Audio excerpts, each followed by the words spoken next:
Welcome to Tokyosaurus. So what's up in Japan? I've always wondered when we would start getting anime broadcasts in glorious 4K, and I think we are approaching the day the dream will finally come true.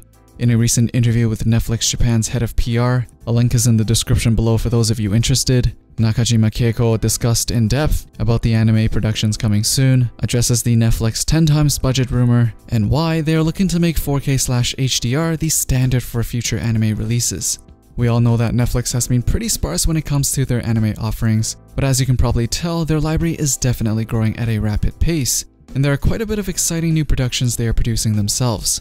One point that was repeated several times in the interview that Mr. Nakajima really wanted to get across was that the Netflix originals they're developing are all works they want viewers to be able to watch 5 or even 10 years down the road without feeling like they're dated. Basically, they want a catalog that still feels fresh many years down the road, because at the core of Netflix, they want to extend viewing times, which they believe will lead to customer satisfaction and thus continued subscription. Which means the bigger their catalog is with relevant shows, the higher the chance for viewers to watch another show on Netflix, increasing total viewing times. Which is why he believes that it is important to offer a wide range of content, from super popular mainstream hits to the more niche offerings that not everyone may know about. He believes that Netflix's biggest strength is in their variety, and this will not be any different when building their anime catalog of shows. Which leads us to the rumor that was floating around the internet a few weeks or months back about Netflix producing anime with times 10 the budget of your average anime production.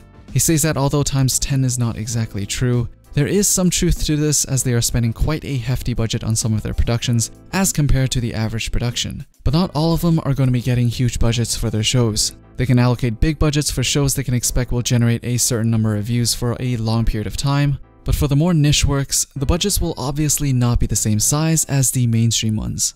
He also says that in the future, it is a possibility that an anime production can go over 1 billion yen, compared to the average being about 200 million yen for a 13-episode season.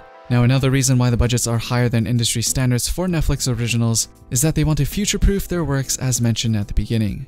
They want these works to last 5 to 10 years, which must include thinking about what kind of tech we're going to be watching these shows on, which is why they're planning to make 4K/HDR the standard from now on to ensure the long-term success of these productions.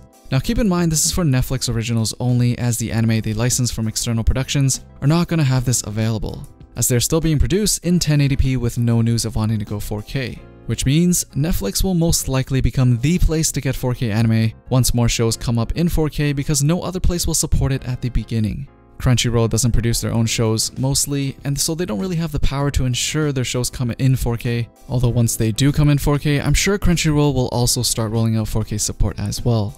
But at the moment, I think Netflix is definitely going to be the go-to place to get 4K anime in the very near future. HDR is already supported on quite a few anime series on Netflix already, like Ajin, Knights of Sidonia, Castlevania, Blame, and more, so that's already pretty much a standard for their future releases. Another big difference in the productions on Netflix is that creators have much more creative freedom. They are not tied down by traditional production committees that have different people on board changing creative decisions so they can sell more products. All Netflix wants is for your work to be able to make people want to watch it from start to finish. Netflix doesn't care about selling toys, Blu-rays, novels, or whatever, which is why they give most of the creative freedom to the creators they work with, as that is their job, to make stuff that people want to watch. Now, if you're still wondering, this video is not sponsored by Netflix or by anyone in any way, and it's just an article that I thought was very interesting.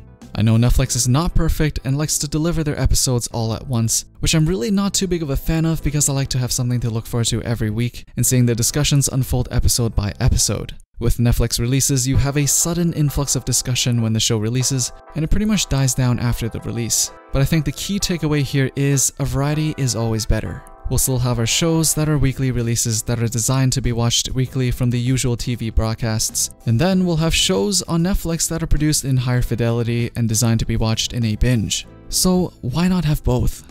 Anyways, that's pretty much it for the state of 4K in anime. It's quite an exciting time for TV, as we're beginning to get a widespread adoption of HDR, 4K, and cheaper OLEDs at the same time. The next big evolution for the TV experience is almost here, and I'm glad anime is already a part of it.